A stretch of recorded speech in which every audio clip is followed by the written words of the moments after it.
মহিব, আপনাকে অসংখ্য ধন্যবাদ। প্রয়োজনে আবারও আপনার সাথে যোগাযোগ করব আমরা, সেখানে থাকুন। দর্শক, ৩০০ ফিট সংবর্ধনা স্থলে আছেন আমাদের বিশেষ প্রতিনিধি সিকান্দার রেমান। সরাসরি চলে যাচ্ছি সেখানে। রেমান, সংবর্ধনা স্থলে উপস্থিত নেতাকর্মীদের মধ্যে উচ্ছ্বাস কেমন দেখছেন? তার এই স্বদেশ প্রত্যাবর্তন উপলক্ষেই কিন্তু এই আয়োজন। তিল ধারণের ঠাঁই নেই ৩০০ ফিটে, একেবারে আক্ষরিক অর্থে তিল ধারণের ঠাঁই নেই। চারদিকে আমরা খালি চোখে যেটা দেখছি মানুষ আর মানুষ, এবং সড়কের দুপাশেই কিন্তু নেতা কর্মী এবং সাধারণ মানুষ যারা একেবারেই পরিপূর্ণ। গতকাল রাতেও কিন্তু এই সড়কে অনেকে ছিলেন, তারেক রহমানকে কাছ থেকে তারা দেখবেন। যদিও গত ১৭টি বছর বিএনপির ভারপ্রাপ্ত চেয়ারম্যান তারেক রহমান সুদূর যুক্তরাজ্য থেকে ভার্চুয়ালি নেতাকর্মীদের সঙ্গে সংযুক্ত থেকেছেন, দিক নির্দেশনা দিয়েছেন, আন্দোলন সংগ্রামে অনুপ্রেরণা হিসেবে ছিলেন। কিন্তু ৫ আগস্ট ২০২৪ সালের পরে এবার কিন্তু তিনি দেশে ফিরছেন। সাধারণ মানুষের মূল প্রত্যাশা তারেক রহমান কবে বাংলাদেশে ফিরবে। অবশেষে তিনি কিন্তু বাংলাদেশে ফিরছেন। এরই মধ্যে তিনি তার বহনকারী যে বিমানটি সেটি সিলেটে আছে। কিছুক্ষণের মধ্যে সেই বিমানটি ঢাকায় আসবেন, হযরত শাহজালাল আন্তর্জাতিক বিমানবন্দরে সেটি অবতরণ করবেন তারেক রহমান। এবং শাহজালাল বিমানবন্দর থেকে কিন্তু সরাসরি এই ৩০০ ফিটে, যেখানে আমরা বলছি গণসম্বর্ধনা, কিন্তু বিএনপির পক্ষ থেকে তারেক রহমানের পক্ষ থেকে বলা হচ্ছে তিনি দেশবাসীর কাছে কৃতজ্ঞতা জানানোর জন্য এখানে আসবেন এবং সংক্ষিপ্ত বক্তব্য রাখবেন। এরপর তিনি যাবেন এভারকেয়ার হাসপাতালে, যেখানে গত বেশ কিছুদিন ধরে চিকিৎসাধীন রয়েছেন বিএনপি চেয়ারপারসন বেগম খালেদা জিয়া। অর্থাৎ জনগণের কাছে যে দায়বদ্ধতা, সেই দায়বদ্ধতা পূরণে তারেক রহমান আগে জনগণের কাছে আসবে, তাদের সঙ্গে কথা বলবে। এরপরে তিনি যাবেন তার মাকে, অসুস্থ মাকে দেখতে এভারকেয়ার হাসপাতালে। অর্থাৎ এই জায়গাতেই বিএনপি বলছে, এই জায়গাতেই তারা জনগণের সঙ্গে সম্পৃক্ত, যে এটি তারা প্রমাণ দিতে চায়। এর আগে বারবার বলা হচ্ছিল বেগম খালেদা জিয়াকে আপসহীন নেত্রী। অর্থাৎ 1/11 হলো এবং 1/11 পরবর্তী বেশ কিছু ঘটনা হলো, তার আগেও নানা ঘটনা ছিল, কিন্তু বেগম খালেদা জিয়া কিন্তু কখনো দেশ ছেড়ে যায়নি। মঞ্চ থেকে কিন্তু এই কথাগুলি বলা হচ্ছে। বিগত 17 বছর ধরে কিন্তু এই কথাগুলি বলা হচ্ছিল যে বেগম জিয়ার কিংবা জিয়া পরিবারের ঠিকানা দেশের বাইরে নেই। ফলে এই মুহূর্তে বাংলাদেশে যখন আওয়ামী লীগ কিংবা তার দোসর যারা ছিল তারা যখন পালিয়ে গেছে কিংবা তারা এখন ক্ষমতাচ্যুত হয়েছে, এখন যে বাংলাদেশের নেতৃত্ব, বাংলাদেশের মানুষের নেতৃত্ব, আগামী জাতীয় সংসদ নির্বাচন, এই পুরো বিষয়টি কিন্তু যখন সামনে এসেছে, তখন তারেক রহমানের কিন্তু প্রয়োজনীয়তা অনুভব করছে দল এবং দলের অসংখ্য নেতা কর্মী এবং সমর্থক।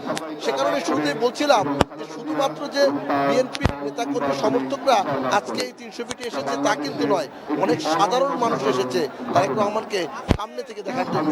দেশের আনাচে কানাচে এমন কোনো জেলা নেই যেখান থেকে নেতা কর্মীরা, সমর্থকরা, সাধারণ মানুষ এই ৩০০ ফিটে আজকে এসেছেন, সব জায়গা থেকে এসেছেন। আমরা এ বিষয়ে আরো বিস্তারিত কথা বলবো আমাদের বাংলা ভিশনের চিফ রিপোর্টার, আমাদের সহকর্মী জাহাঙ্গীর আখন্দ, তার সঙ্গে। আপনি সরাসরি দীর্ঘদিন ধরে বিএনপি ভিট করছেন, বিএনপির এই যে আন্দোলন সংগ্রাম, রাজপথে তাদের যে নানা ধরনের ত্যাগ, বিশেষ করে খুন এবং নির্যাতনের যে বিষয়গুলো সামনে এসেছে, বারবার কিন্তু তারপরে বিএনপি আশাবাদী ছিল একসময় এই স্বৈরাচারের পতন হবে, একসময় বিএনপি ঘুরে দাঁড়াবে, একসময় এরকম গণজোয়ার তৈরি হবে। এই গণমানুষের যে আকাঙ্ক্ষা, সেই আকাঙ্ক্ষা বিএনপি কিভাবে পূরণ করবে? আপনি নিশ্চয়ই জানেন যে মহান মুক্তিযুদ্ধ থেকে শুরু করে দেশের প্রতিটি সংকট যখনই হয়েছে তখনই জিয়া পরিবার জনগণের পাশে দাঁড়িয়েছে। 1971 সালে যখন পাকিস্তানের বিরুদ্ধে বাংলাদেশকে স্বাধীন করার জন্য জিয়াউর রহমান স্বাধীনতার ঘোষণা দিয়েছিলেন, মানে আগে পিছিয়ে কি কোনো কিছু না ভেবে শুধু একটি স্বাধীন ভূখণ্ড, স্বাধীন সার্বভৌম বাংলাদেশ প্রতিষ্ঠার জন্য তিনি স্বাধীনতার ঘোষণা দিয়েছেন মেজর থাকা অবস্থায়, এবং তার পরিবার পরিজনকে মানে বিপদে রেখেই তিনি সেই ঘোষণাটা দিয়েছিলেন জাতির জাতির সেই সংকটে। তারপরে 90-এ আপনি দেখবেন যে বিএনপি চেয়ারপারসন বেগম খালেদা জিয়া স্বৈরাচারের বিরুদ্ধে কিভাবে রাজপথে লড়েছেন এবং তিনি আপোষহীন থেকেছেন। অনেক রাজনৈতিক দল ওই সময় আপোষ করে স্বৈরাচারের সাথে আপোষ করেছেন, কিন্তু বেগম খালেদা জিয়া এবং বিএনপি কিন্তু আপোষ করেননি। তিনি আপোষহীন থেকেছেন, স্বৈরাচারের বিরুদ্ধে সংগ্রাম করেছেন এবং দেশকে গণতন্ত্রের পথে উত্তরণ ঘটিয়েছেন। তারপরে আপনি 1/11 গেল, বিএনপির উপরে এত অত্যাচার, নিষ্ঠুর নির্যাতন, বেগম খালেদা জিয়াকে জেলে নেওয়া হলো। তার বড় ছেলে তারেক রহমান, যিনি লন্ডনে গিয়েছিলেন, তার উপর অকথ্য নির্যাতন, নিষ্ঠুর নির্যাতন করা হয়েছে। তারপর তিনি চিকিৎসা নিতে লন্ডন গিয়েছেন। আরাফাত রহমান কোকো বেগম খালেদা জিয়ার এবং শহীদ রাষ্ট্রপতি জিয়াউর রহমানের ছোট ছেলে, তিনি মারা গিয়েছেন মালয়েশিয়াতে। তিনি দেশেও থাকতে পারেননি।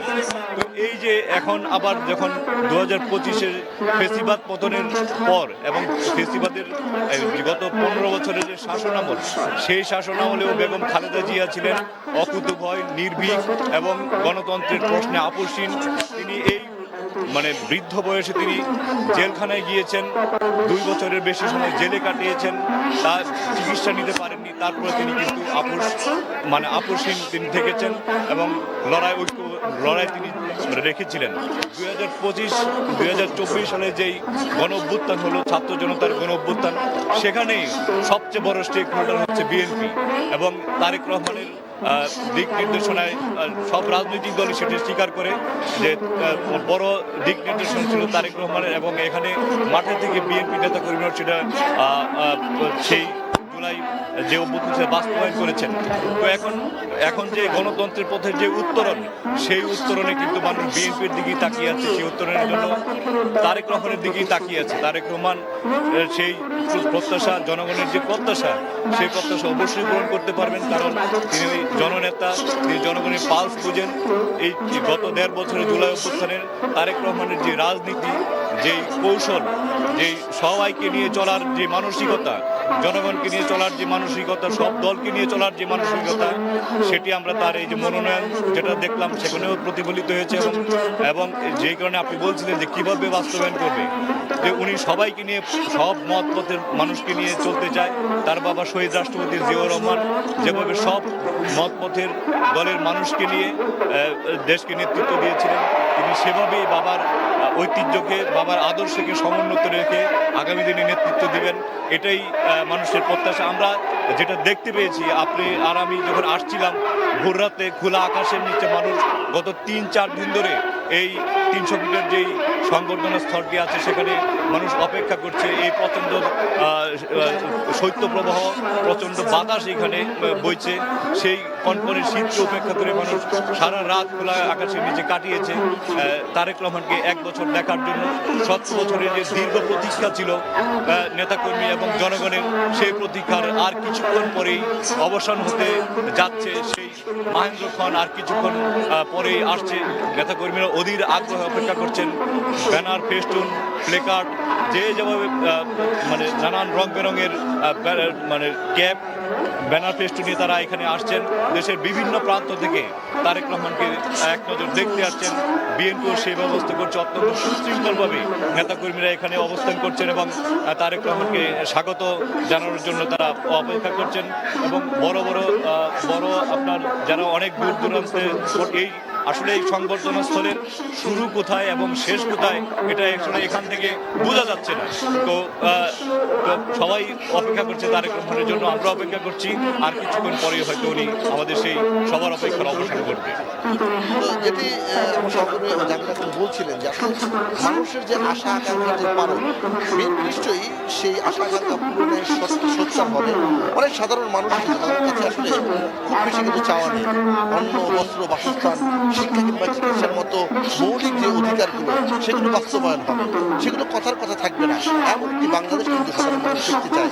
গণ-অভ্যুত্থান পরবর্তী বাংলাদেশে কোনো আইনের শাসনের ব্যত্যয় হবে না, মানুষের মানবাধিকারের ব্যত্যয় হবে না, সাধারণ মানুষ করে বাঁচতে পারবে, কোনো ধরনের সন্ত্রাসী কার্যক্রম হবে না, চাঁদাবাজি হবে না, বিদেশে অর্থ পাচার হবে না। এগুলো কিন্তু সাধারণ মানুষের প্রত্যাশা, এবং এই প্রত্যাশা পূরণে আগামী দিনে বাংলাদেশ জাতীয়তাবাদী দল বিএনপি যার নেতৃত্বে এই মুহূর্তে দলের ভারপ্রাপ্ত চেয়ারম্যান তারেক রহমান রয়েছেন, তারা জনগণের সেই প্রত্যাশা পূরণ করবে এমনটাই কিন্তু সাধারণ মানুষ মনে করছেন।